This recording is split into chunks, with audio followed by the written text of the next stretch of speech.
Today recipe వచ్చేసి పెసర వడియాలతో కర్రీని ఎలా చేసుకోవాలో చూద్దాం. ముందుగా స్టవ్ ఆన్ చేసుకుని మూకుడు పెట్టుకుని మూకుడులో ఆయిల్ వేసుకుని పెసర వడియాలు వేయించుకోవాలి. పెసర వడియాలు అనేవి దోరగా ఫ్రై చేసుకోవాలి. వీడియోలో చూపిస్తున్న విధంగా బాగా ఫ్రై చేసుకుని ఒక ప్లేట్లో తీసుకుని పక్కన పెట్టుకోవాలి.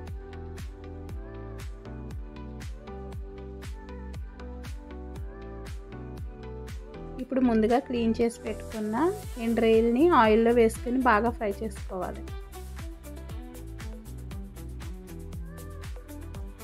ఈ విధంగా బాగా ఫ్రై అయిన తర్వాత ముందుగా కట్ చేసి పెట్టుకున్న ఆనియన్స్ని వేసుకోవాలి.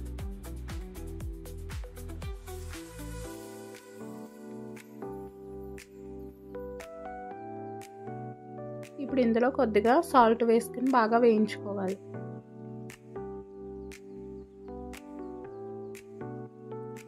తగినంత పసుపు వేసుకుని బాగా కలుపుకోవాలి.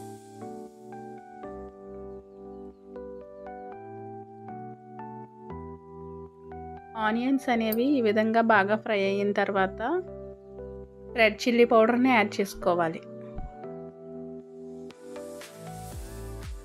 ఇప్పుడు అందులోనే మనం ముందుగా ఫ్రై చేసి పెట్టుకున్న పెసర వడియాలను వేసుకుని బాగా కలుపుకోవాలి.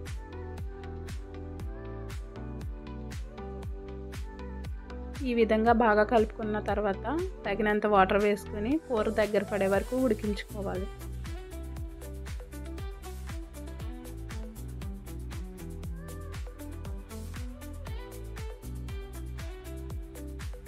ఈ విధంగా దగ్గర అయిన తర్వాత మనం ముందుగా రెడీ చేసి పెట్టుకున్న చింతపండు గుజ్జును వేసుకుని బాగా కలుపుకోవాలి. చింతపండు జ్యూస్ వేసిన తర్వాత బాగా కలుపుకొని ఆయిల్ సెపరేట్ అయ్యే వరకు కుక్ చేసుకోవాలి. ఈ విధంగానే మీరు ట్రై చేసి మీకు ఎలా వచ్చిందో మాకు కామెంట్ చేసి చెప్పండి.